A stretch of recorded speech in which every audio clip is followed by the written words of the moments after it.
Everybody, we're joined by Holy Family head coach Bernadette Lakaitis, as well as athletes Skylar Searfoss and Taylor Hinkle. Our format for the press conference will be, we'll have an opening statement from Coach Lakaitis, then we'll open it up to the field for questions for the athletes. After we're done with questions for the athletes, they'll be dismissed to the locker room, and then we'll follow up with any additional questions for Coach. With all that being said, Coach, your thoughts on the game? Yeah, I mean, I think you come out into these games, you can kind of get in feel-out mode a little bit. I think we did that a little bit to start, but then we got our comfortability and who we are kind of locked in the next three quarters. I think those are the big things for us. We know our defense, our rebounding will always do that for us. Playing with that Holy Family toughness that we know that we can do every day out there. And for us, we can push the ball just like anybody, got us into that offense. We definitely did that, got into our flow. So I was super proud of that and the resiliency this team had, getting down to even that last opportunity, getting into overtime, with a we'll say a controversial play towards the end of that quarter. But with that said, it's never going to be about that play. It's always going to be about all of them that make up that play to that point. And I think for us, we always find a way to just lock in, get to that next, phase of the game. And we did that. I definitely feel the pride that I have in my heart for this team all year long. For me, I couldn't have been more proud of the way this team represented the region as well as Holy Family. Any questions for the athletes? Taylor, when the team was struggling early on, you're down 11-0, 17-7, you were the one consistent scorer. As a senior, did you feel like that there was more pressure on you at that point to perform, and did you feel comfortable in that role? I wouldn't say I felt any pressure. Obviously, we definitely got to a slow start, so I kind of knew that one of us had to step up and do something. My teammates were just finding me the ball. I was definitely just trying to start to rebound the ball too. I think I kind of started the game out a little bit slow on the rebounding end, and I know that's kind of what fuels our team is defense and rebounding. So I kind of just try to crash for boards, get defensive rebounds, push the ball, and try to get open shots for my teammates. Mm-hmm. And for Skylar, for those who don't know, you've had to battle from an injury, and you've been slowly getting yourself back into where the player that you can be, and you're still probably down 100%. But what was it like this whole run for you guys to get here, to win at Southern Connecticut, and to be here and battle another nationally ranked team right to the very end? Yeah, I mean, as a senior, you just never want this to end. So throughout that regional tournament, I was just giving it my all. I mean, no matter how much my knee hurt or anything. And then I knew, like we said, today maybe wasn't my day, but then Taylor had my back, and that's what's great about our team. I mean, we just pick everyone up, and that's what makes us Holy Family. Yep. Taylor, I know it didn't end the way you want, but just as a senior making this kind of historic run, how much pride does that bring you in to do that at this program? Yeah, a lot of pride. This is such a historical season, and there's no one else I'd rather do it with than these girls and this coach right by my side. We knew what we were capable of. We got that close last year, obviously. Losing in the Sweet 16, we were very close, so we kind of knew where we could come through this year, and like starting in preseason and then summer as well. We all just kind of put our best foot forward, and we knew that we can get this opportunity. So we made it this far. I mean, we just kept saying, why not us? I have so much pride in this university and these girls, and there's no one else I'd rather do it with. Kind of talk about the program when you came in. Obviously, you know the history, and to get it back to kind of the Holy Family standard. Talk about this past 4 years, that journey. Mm-hmm. I mean, it starts with Coach Byrne. She's the one who recruited both of us. I mean, she's believed in us every day we step onto the court. So, I mean, it starts with her. And then, yeah, just setting that standard as a freshman. I came in, had a pretty big role, but I wasn't scared to take that on. I had a great leadership. And then I try to do that now for my kids below me, and I think I did that pretty well. So I just building that program back up as to what we know. Again, returning, coming to the Elite Eight was a great feeling, but I think it's just up from here because, I mean, our seniors have taught the underclassmen how to do it the right way, and that's why we take pride in our name, Holy Family. One other piece here, that you guys are the first CACC team ever to make the Elite Eight, other than the Bloomfield men years back in 2011. If you could talk a little bit about having that badge that you're going to be able to carry the rest of your lives.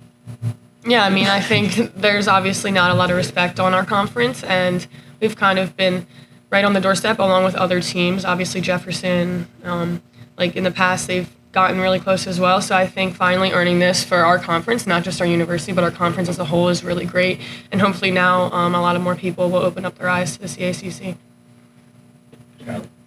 Yeah, I mean, I agree. I mean, coming into this, we beat two ND10 teams, ECC. So just getting some respect for the CAC and showing that we can do it.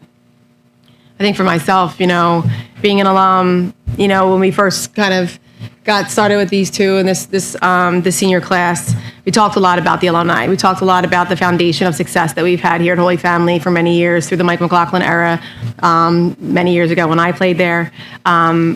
But that's the standard that we're really proud of. And I think it starts with the family culture that was created. But it takes these players to buy into it. When you have a group that just really buys into the importance of the little things, understanding, the importance of that sisterhood off the court, that's what helped us get here. And they know that. And, the amount of pride that we do have for building that culture, but doing it for all the people above us or before us. That's what it's all about. I mean, this fan base that was here, there's so many people watching us at home. We could not be more proud of the product that we put out day in and day out. And these two are the ones that had it all, along with Kay Carter, Claire Doherty. I mean, it's these seniors that have laid the foundation of success that's going to continue to grow here at Holy Family. I'm super excited to see the future because of what the legacy that they left. Skylar, Taylor, thank you so much. Congratulations on a terrific season. You guys can head back to the locker room if you're ready, and the coach will still for a few more questions. Sure. Thank you. Coach, you referenced you used this word, the controversial call. What did you see on that call? Yeah, I mean, listen, all credit to IUP. I mean, they're physical. We knew that coming in. We were physical. I mean, it was a physical play in general. I think it's, those type of things that just happen. We're trying to get to a spot. We couldn't get there. We're trying to get through it. I mean, it's one of those things, I respect this, referee staff. I think, the call that they made, it was what it was. Just trying to execute plays are tough to do, and you can't kind of get to the spots that you need to if you're pulled off of that lane that you're trying to get through. So, but with that, we always need to move on to the next play mentality. That's what we did, and I was really proud of the girls and how we handled it and moving forward into overtime. You talk about buy-in, and late in the game you see Taylor with knee sleeve ripped up and she's limping a little bit. Just how nice as a coach is it to see her just leaving it all out there in a game like this? I mean, that's what T's done all year. I think that's, it's one of those things you got to just continue to believe in that kid because of all the effort, the energy, everything she puts out on the floor day in and day out. I mean, that kid just puts every ounce of energy onto that court. And that's what we were just talking about in that locker room. All of them left it all out there. And that makes you a proud coach, right? That's all you could ask for in these types of games is knowing that they went out there, did everything that they could for their team and university. And you couldn't, be nothing but proud of that result no matter what. Talk a little bit about some of the defensive adjustments you made in the third quarter, because that's when it all turned around. First half, I mean, not that you were bad defensively, but in the second half, all of a sudden, they weren't getting anything they wanted. You put the clamps on Weaver, and can you just talk a little bit about what you decided to do, I guess, at halftime and how it played out? Yeah, I mean, sense of urgency time, right? I think when you go in at halftime in a game like this, it's 20 more minutes. It's that level of urgency that needs to rise. I think the girls locked into the actual scout, just making sure our switches were really good and tight, not letting them get into their spots deep in seals. Obviously making sure that we're moving our feet and sliding, communicating, when it's through, when it's switch and all that kind of stuff. So the girls really locking into that second level of it because they're always, defensively going to be going down that end of the floor. So, it was really on them to do that, and I think that they definitely locked into those things. And we just kept saying, stay true to our identity. We know defensive rebounding is going to get us, an opportunity coming out here in the third quarter. It's always going to be about the first 5 minutes to that media. And I think we definitely did that. We responded really well and allowed us to get back into the flow of what we know we can do. Speak about the environment. It's kind of a unique situation where you get two teams from Pennsylvania able to play in Pennsylvania, and both fan bases came out and showed a really strong show. Yeah, I mean, this is the stuff you dream of, right? We talked to the girls about that. All season long we've had opportunities to show, we're the best team in Philly, we're the best team, in the CACC, best team in the region, and that was the opportunity for us to go show we were the best team in PA. The ball didn't go our way today, that's okay, but. I think, once again, credit to IUP. I think it was a wonderful game between both teams, coaches. For us to have that opportunity to go out there, and I know it was really unique. We were actually talking about it in our press conference yesterday of this may be one of the first times, two Pennsylvania teams going against each other, in the Elite Eight in PA, right? So it's one of those things that really special opportunities as a coach for myself, once again, being a product of the CACC and of Holy Family. But watching these girls have these opportunities, it makes them hungry. I mean, watching that locker room, some of these younger kids are just like craving for another opportunity like this. So I know it's going to keep them hungry going into, postseason, into the summer. But yeah, Zach, I think that, seeing our fan base behind us each and every step of the way, like they have all year long, and showing out like they did today, I could not be more proud to be a Tiger. One last one is, can you just speak about the senior class, what they've meant? Obviously, the two that just left, and then Claire and then Kayla. Like you said, when they got here, Holy Family Women's Basketball is a very rich tradition. And Yeah. It's been a couple years since you've been in an NCAA tournament. You got them back, and then you made that next step into the Elite Eight. Just, can you speak about that senior class? Yeah, Kayla's, our transfer. So, her the past 2 years coming in, we were at that point in our, recruiting. We were like, okay, we need, somebody that can shoot the ball, somebody that can defend, and Kay Carter reached out, St. Rose went down. It was one of those things where, it was like, okay, this might be the kid. Quiet, sweet. Just unbelievable kid off the court. Came in and just kind of let that shield down and just really welcome this family with open arms and vice versa. I could not be more proud of the woman that she's turned into both on and off the court. What she has done for our team, we call her the silent assassin for a reason. She just makes those shots that you're just like, damn, how did she get that off? Or, wow, like she's always steps up at the right times. And her defense is stellar. Just her ability to guard the other team's best guard each and every time out there and doing it to almost perfection. I could not be more proud of the player that she's developed into, but like I said, even more so the person and that that she is off the court. Claire Doherty, one of the most mature kids I've ever met in my life. What she does to handle her academics and athletics is something that you just watch. You're like, wow, I'm super proud of this. The senior class for setting the standard on that end of it as well. But Claire is probably one of our most unsung heroes of the year. Her transformation from one year to the next, and then just waiting for her turn. She stepped up and just has been unbelievable for us as our starting center. I can't tell you how proud I am of that girl. She just has really come into her own and just understood what her assignment was each and every night. If it's her night, she needed to make a shot, she was going to do it. She needed to defend, the post player on the other team's best player. That's what she was going to do. But Claire just really has stepped up in so many ways, being, not just like almost like a mother figure for the girls, but also just one of the girls that just does it with class each and every time out there.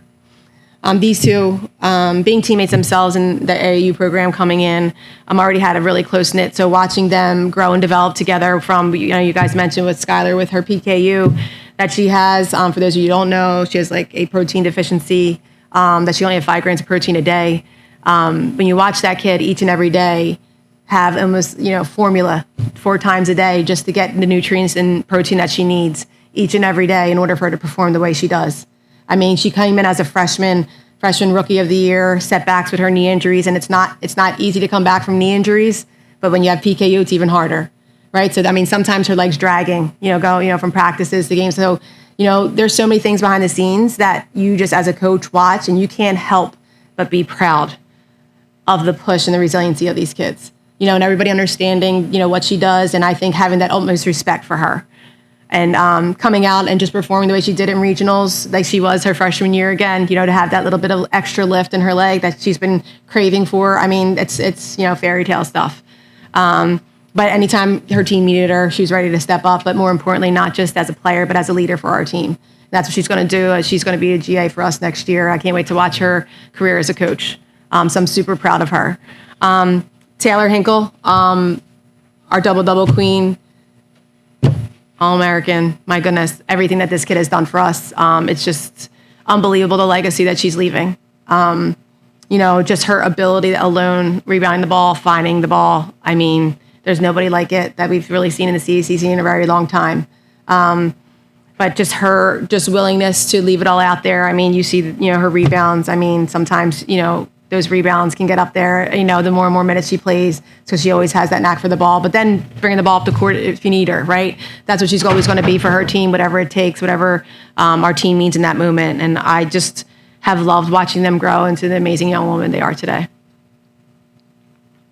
Thank you very much, Coach. Congratulations on this rookie season. Thank you.